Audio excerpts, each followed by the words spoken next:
বিসমিল্লাহির রহমানির রহিম। প্রিয় দিনী ভাই বোন, দাওয়াতের কাজ প্রত্যেকেই করা জরুরি। আমরা এটা মনে করি যে দাওয়াতের কাজ করবে উলামা কেরাম। বিষয়টা এরকম না, কারণ হাদিসের মধ্যে বলা হয়েছে বাল্লিগু আন্নি ওয়ালাউ আয়া, আমার পক্ষ থেকে একটা আয়াত হলেও পৌঁছায়া দাও। এখানে কাউকে কি বলা হয়েছে সম্বোধন করে যে শুধুমাত্র দাওয়াতের কাজ এবং দাওয়াতের যত কাজ আছে পৌঁছানোর দায়িত্ব সব উলামা কেরামের? না।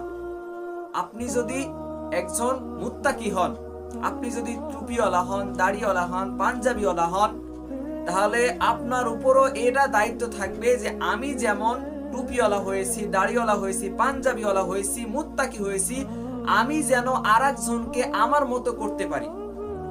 আমি যেন অন্যজনকে অপরজনকে দাওয়াত দিয়ে আল্লাহর পথে আনতে পারি, মসজিদমুখী করতে পারি।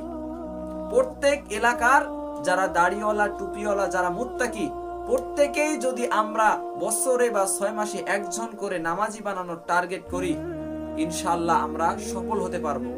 ভাই, আমি চেষ্টা করব, চেষ্টা করা আমার কাজ। প্রত্যেকের উপর দাওয়াত দেওয়া কি আবশ্যক।